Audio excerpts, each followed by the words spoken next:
The Trump administration has a suggestion. If you're one of the millions of people who are going to lose their health insurance as a result of Donald Trump's big, beautiful bill. Okay, well, what's the suggestion? Go get a job. Just get a job. Oh, okay. Yeah. All right. So who's the one saying this time?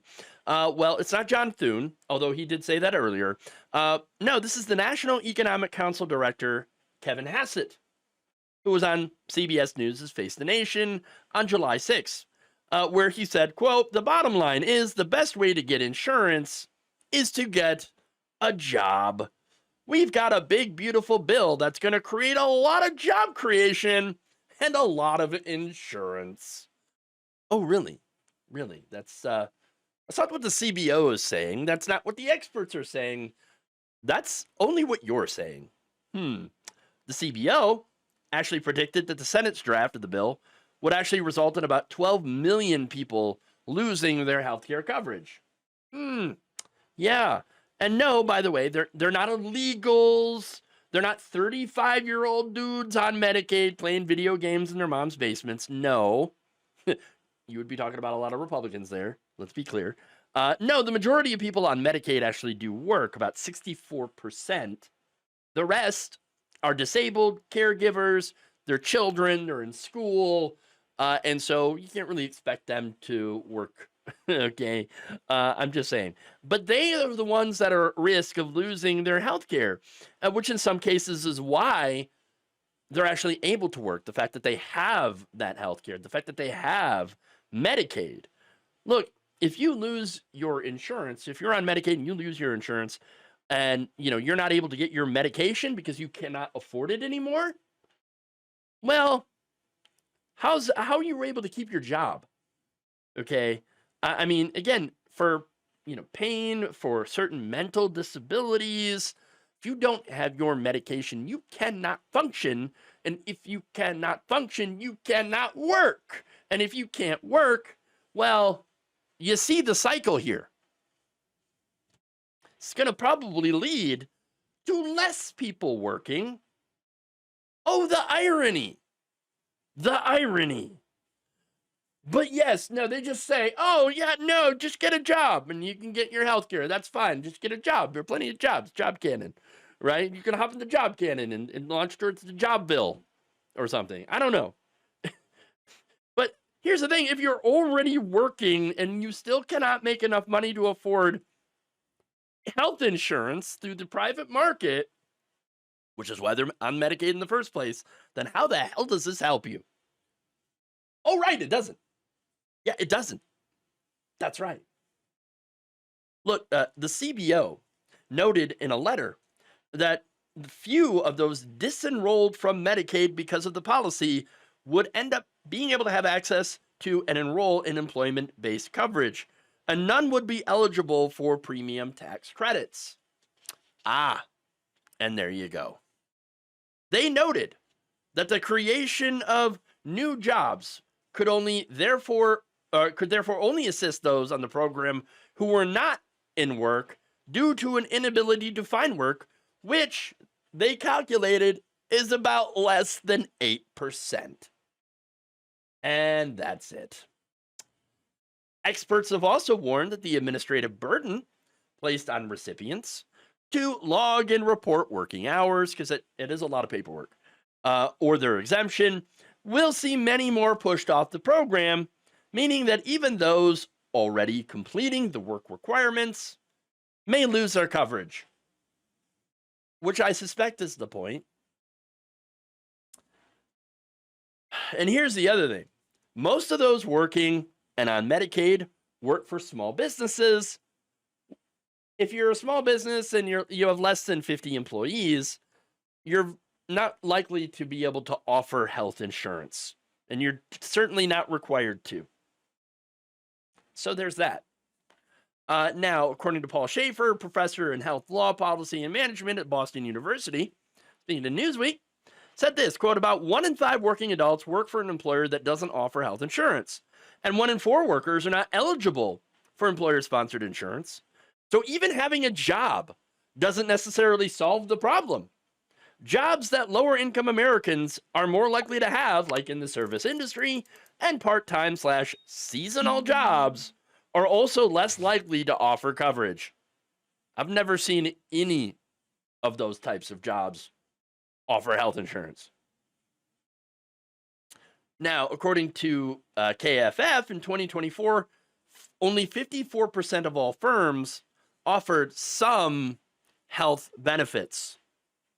93% of firms with 50 or more workers do offer health benefits in 2024, but just because it's offered doesn't mean you can actually use those benefits.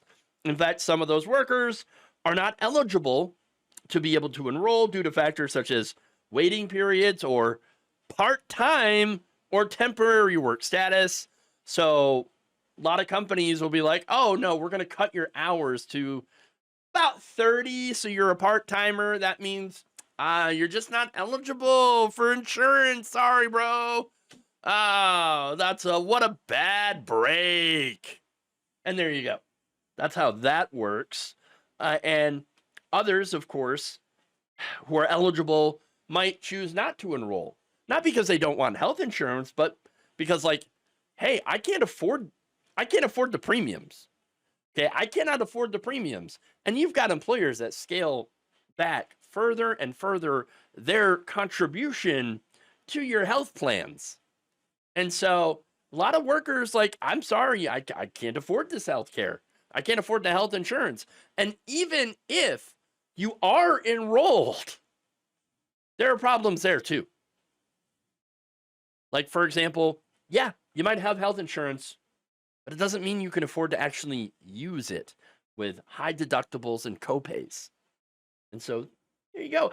And by the way, additionally, some firms even go so far as to provide incentives for workers not to enroll in their healthcare plans.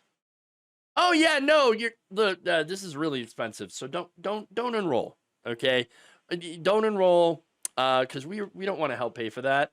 And so just don't do it. Okay, don't do it, please. Here, we'll give you like an extra 25 cents an hour to not enroll in the healthcare plan. Oh, and we'll throw in a pizza party. Okay, so yeah, that's how that goes. Schaefer noted that the Medicaid expansion was another option for those with incomes up to 138% of the federal poverty line to have coverage that would allow them to see doctors, get prescriptions, whatever they need, without the emergency room being their only option. Evidence suggests that the Medicaid expansion makes it easier for people to get healthy and hold down a job or get a better one, not the other way around. And of course, that's the problem, right? That's the problem. Republicans don't want that. They do not want poor people, to be able to have health insurance, health care. So now Hassett, he's going to lie about all of this. He says the idea that that's going to cause a massive hemorrhaging in the availability of insurance doesn't make a lot of sense to us.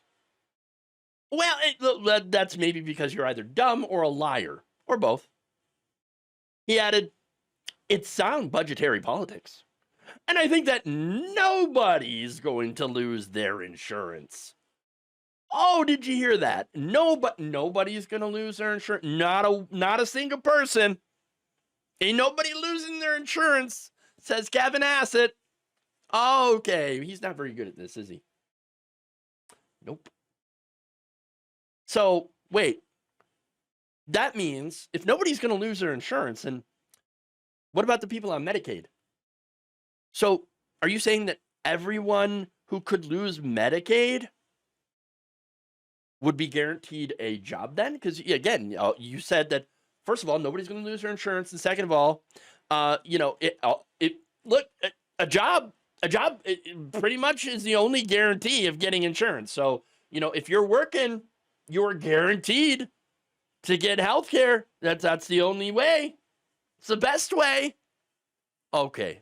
Well, so that means that they've got a plan, right? Yes. Yes, they do. Wait, what? Wait, what do you mean? What do you mean? I mean, they have a plan. There will be no amnesty. The mass deportations continue, but in a strategic way, and we move the workforce towards automation and 100% American participation, which again, with 34 million people, able-bodied adults on Medicaid, we should be able to do that fairly quickly. Thank you. That was Agriculture Secretary Brooke Rollins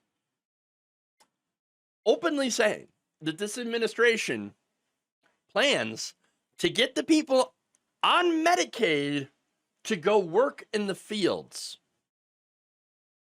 And there it is.